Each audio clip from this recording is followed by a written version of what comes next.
Despite their diverse backgrounds, there's a common trait among the crew members of the International Space Station's Expedition 34, a desire to fly and to explore the unknown. Retired Air Force Colonel Kevin Ford is a product of northeastern Indiana. The youngest of 6 kids, was born in Portland, raised in Montpelier, and graduated high school in Hartford City. He was 14 when his oldest brother gave him his first ride in a small plane, and Ford was hooked on flying. I started working in a grocery store. I happened to have a grocer in my town who had his own airplane, and so he was really willing to give me a job and give me all the hours I needed to pay for flying lessons. Ford already had his pilot's license when he finished high school and went to Notre Dame as an Air Force ROTC student. He graduated with a Bachelor's of Science in Aerospace Engineering, did his Air Force pilot training at Columbus Air Force Base in Mississippi, and was assigned to an F-15 squadron in Germany. It was 84 to 87, so kind of the height of the Cold War kind of time. Never saw myself in the future flying in a Soyuz at that point, I'll tell you that. Then it was a fighter interceptor squadron in Iceland, while finishing his Master of Science degree in International Relations from Troy State, before being selected for the Air Force Test Pilot School. Ford earned a Master of Science in Aerospace Engineering at the University of Florida while flying as a test pilot at Eglin Air Force Base. And then he took a 3-year assignment to complete a doctorate in astronautical engineering from the Air Force Institute of Technology.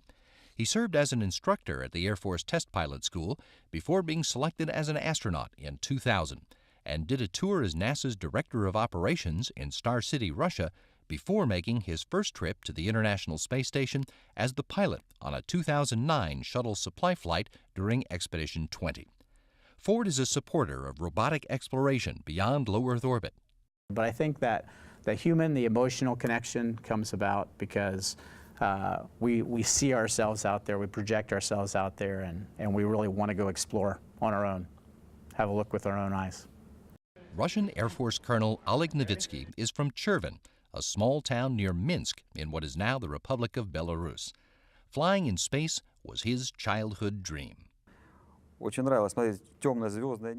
I was a kid, I remember looking into the dark sky with stars, and it was like a magnet. After I grew up, I realized that it's not as easy to become a cosmonaut, so I picked the shortest route. That meant becoming a military pilot.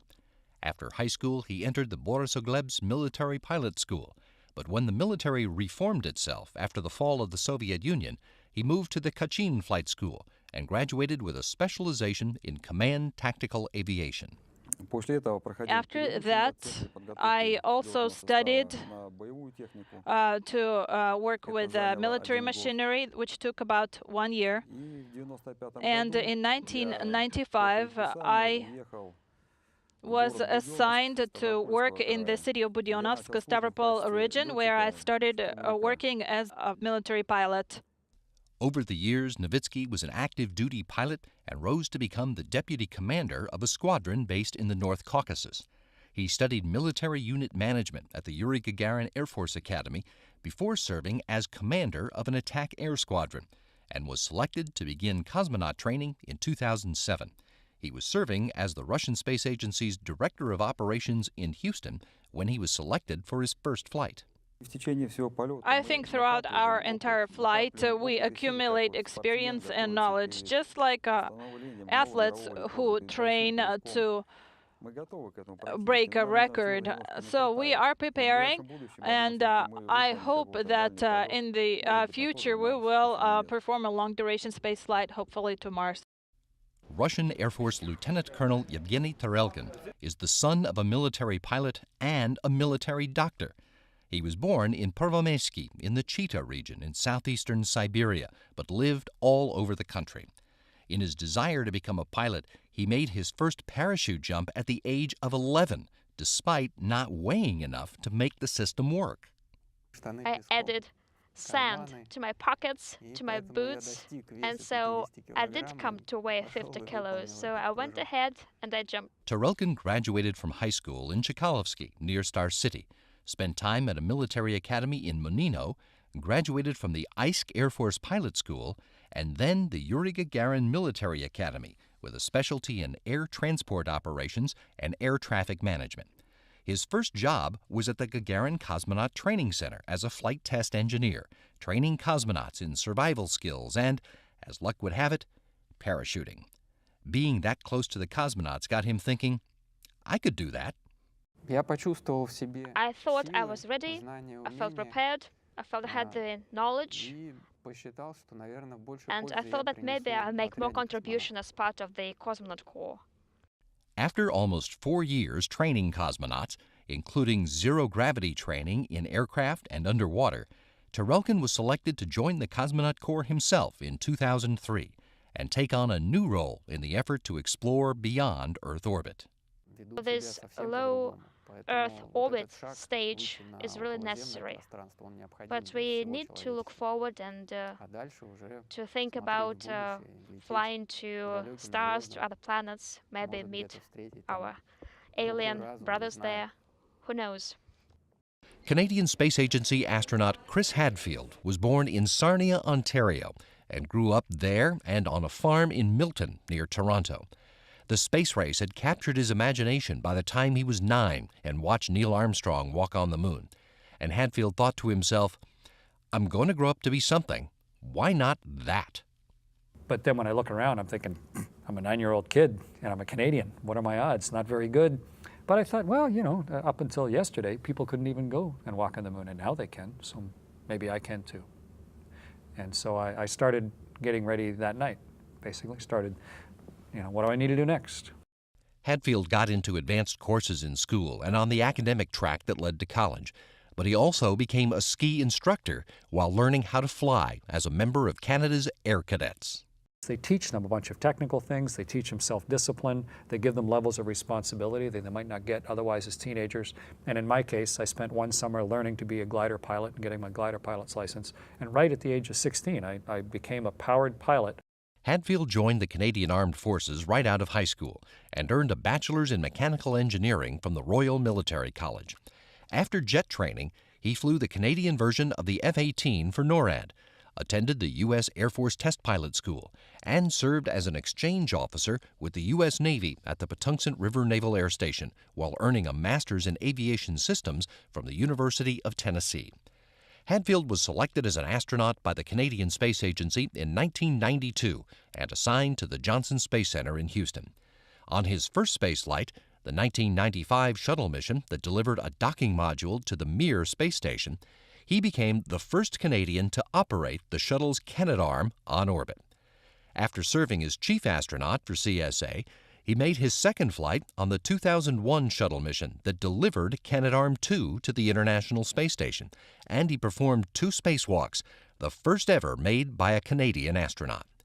Hadfield served as NASA's Director of Operations in Star City, Russia, retired from the Canadian Air Force as a colonel, and then served in a variety of roles within NASA's astronaut office before getting this assignment to support the research on board the International Space Station.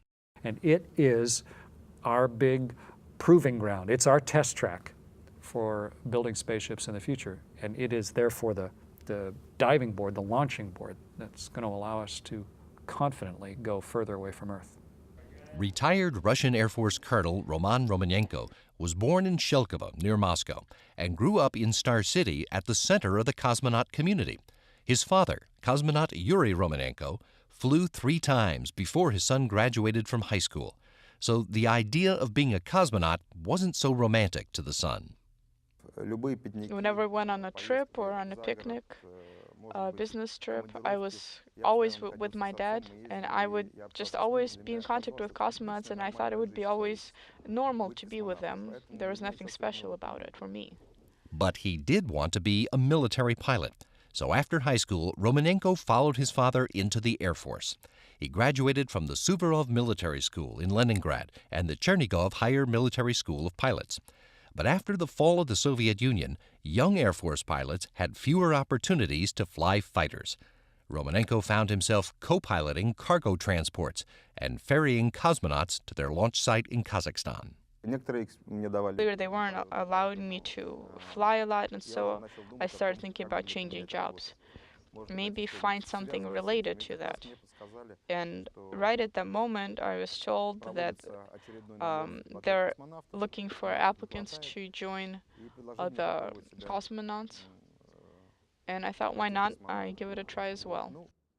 Romanenko was selected as a cosmonaut candidate in 1997 and made his first spaceflight in 2009, commanding the Soyuz spacecraft that brought he and 2 crewmates to the International Space Station to expand its crew to 6 for the first time on Expedition 20.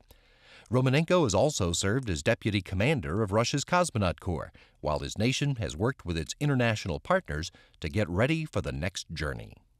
If everything is going well, if we're able to successfully follow the program, the flight program, even while orbiting Earth, with this rich experience, we'll be able to reach other planets as well with no problems.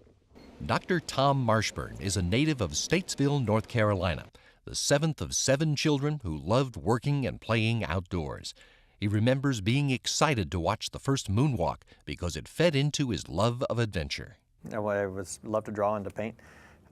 It was in high school that I thought, the space program is interesting to me. It was specifically the space program that got me into a technical field, and I just switched completely. I concentrated on math, science, and fell in love with the physics classes. After high school in Atlanta, he earned his bachelor's in physics from Davidson College and a master's in physics from the University of Virginia. But he also came to understand that his talents might lie more in working with people. I actually came down to the Johnson Space Center and started knocking on doors, asking for a job after I received my master's degree. One of the doctors that worked here said, you ought to get a medical degree because NASA's going to need doctors someday. So I did. Marshburn earned a Doctor of Medicine at Wake Forest, trained as an emergency room physician in Toledo, Ohio, and then worked in an ER in Seattle before being accepted in the first class of NASA's Space Medicine Fellowship Program to train as a flight surgeon. In that role for NASA, Marshburn has worked in the shuttle program, in Star City, Russia for NASA personnel assigned as part of the International Space Station program, and as lead flight surgeon for shuttle and station crews. He was selected as an astronaut in 2004 and made his first spaceflight on a 2009 space shuttle mission, during which he made 3 spacewalks to complete the construction of the Kibo Laboratory Complex and get the International Space Station in shape for its mission as a testbed that will help human beings prepare for the next stage of space exploration. You'd have to build something and then test it out over a long period of time. Well, that's what the space station is.